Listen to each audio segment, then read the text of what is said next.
Okay, so welcome to part 4 of today's distance lecture. Picking back up on the iconography of the long sides of the Alexander sarcophagus. Um, I'm going to move to look at some details here. The first detail that I want to show you is Alexander himself. Here we have this battle scene in which the Macedonian troops are conquering the Persian Empire. That's the general narrative of what happens historically here. So if we look at it artistically, let's see how that's portrayed.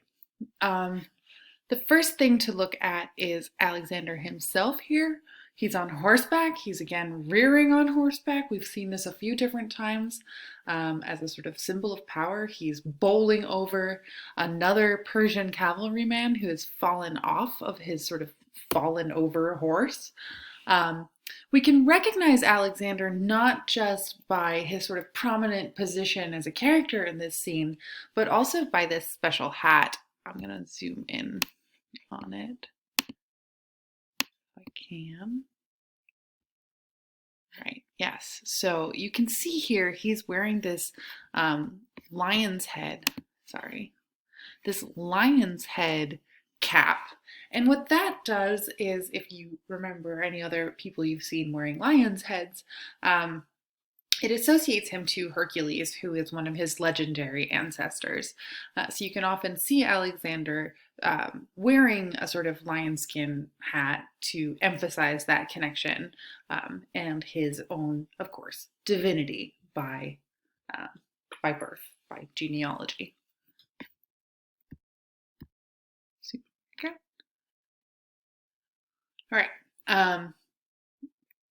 Additionally, here you can see the deep sort of relief, the high relief rather, where we have the foreleg of the horse, this arm of this Persian here in fully carved in the round, as well as we were seeing on the other side. Okay. So here's a little bit of a zoomed out detail of the same scene. Here's Alexander again. Here is our falling Persian.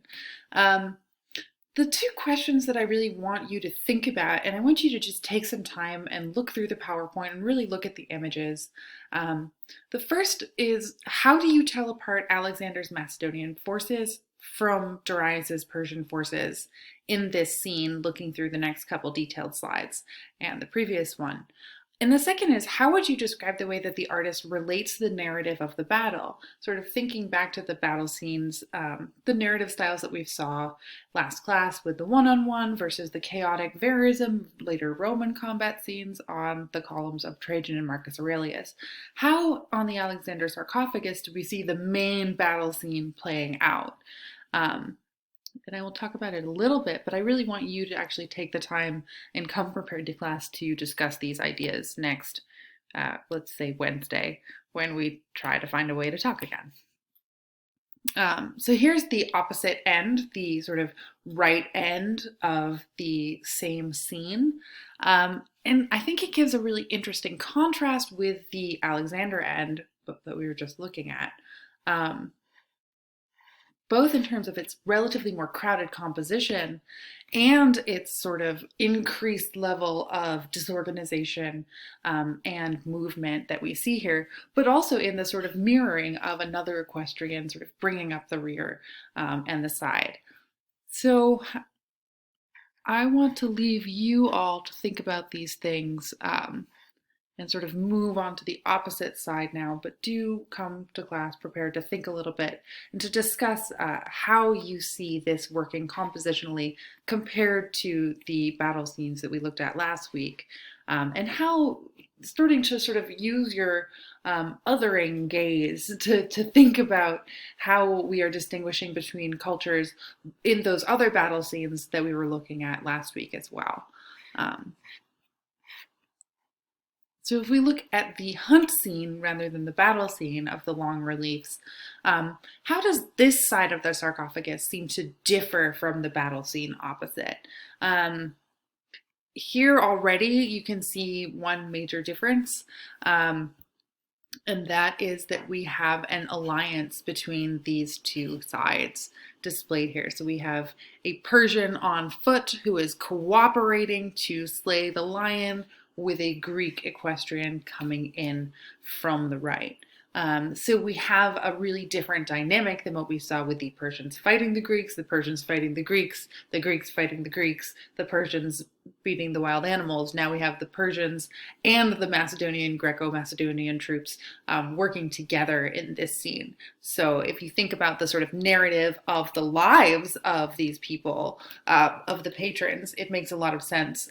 This sort of cross-cultural journey that the people went through is also reflected in the sarcophagus imagery, the iconography that we see here. And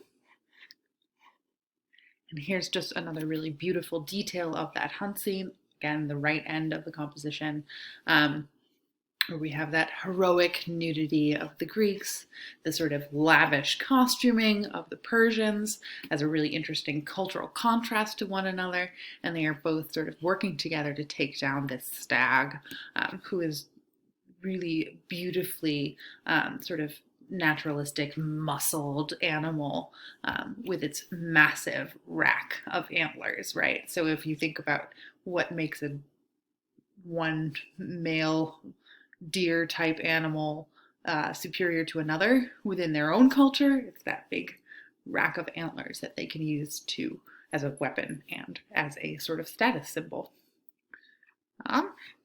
So sort of to start moving towards the end of our discussion of the Alexander sarcophagus here, here's just a picture of that battle scene yet again, seen from farther away with a bit of raking light so that you can really see that depth of carving, that sort of manneristic, emotional way that the figures are shown here. They're very dramatic in their movements, and also the scene, the composition of the way that the individual figures interact is also very dramatic.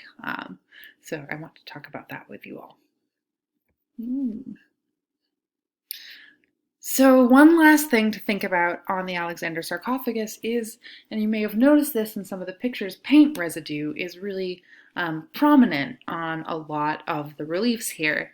And we don't get a super good sense of it from these photographs. I think this one's a little bit better. You can see some blue, some reddish hair here, brownish hair. We've got some pinkish reddish garments. The blood coming out of our big cat is very clear. And of course, pigment over time fades. So in these archival older photographs, it's much clearer to see than it is now.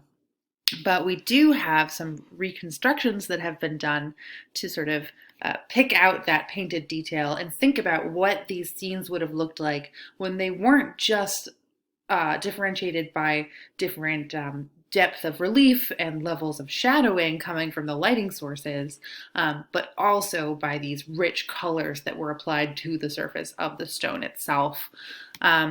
So before I move on, just take a minute and look at this. Think about what details show up when painted that are actually missing from the bare stone version of the sarcophagus. And then I will give you a spoiler. Here is one that I think is super interesting.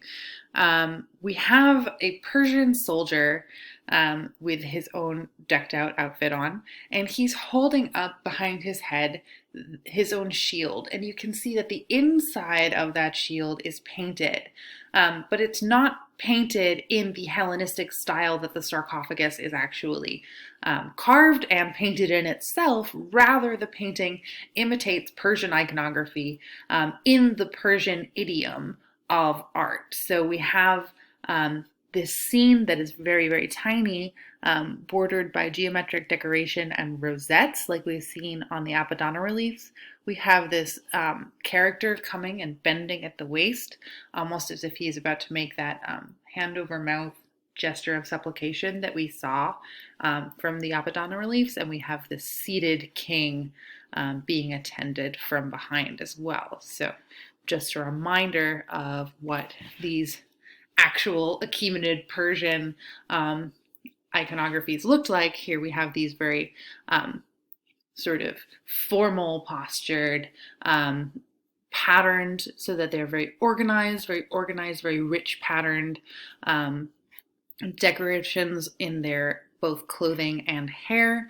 And then we have this sort of a little bit of a hierarchy of scale where the king and his attendants are shown somewhat larger than the little guy who is attending them or coming up to act as a suppliant towards, ask for supplication, to be a suppliant before the king. Yeah. So if we think about sort of the whole that we've been looking at, everything up to this point, we get a sarcophagus that is of the Hellenistic period, of this period when Alexander the Great is sort of creating both a cultural cohesion and chaos at the same time. We have it buried in this royal necropolis at Sidon, which is an originally Phoenician city. The patron is either Phoenician or Persian, but both of these characters become part of the sort of network of elites involved in Alexander's hegemony over a large new territory. We get different kinds of conflicts being shown. We get Greek versus Persian, Macedonian versus Persian, hunts where the Persians are the winners, hunts where both allied Macedonians and Persians are winners, and inter-Greek factional warfare as well. So a lot of sort of different mix and match options through which we see conflict playing out on this sarcophagus.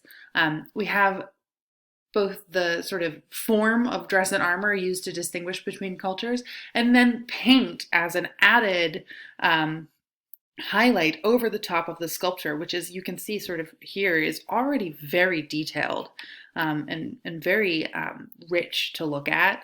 The paint is used to sort of further highlight ornamental differences, and also to show that the artist who is painting the Alexander sarcophagus is aware not only of the Hellenistic idiom in which he himself, or she herself, probably he, was working, but also the idiom of Persian art, where we have a hierarchy of scale, we have formalized gestures, we have rosettes, we have these sort of cultural moments where we have supplicants coming before the king. All of these things are shown in the Alexander sarcophagus through multiple ways, and we see that artists are actually able to cross these idioms and use them at the same time in conjunction with one another to create a new effect in their art. So that is sort of what's so interesting to me about the Alexander sarcophagus, and I can't wait to talk to you all about it more. Up next is moving into Rome and looking at Greece and Egypt from the perspective of Pompey.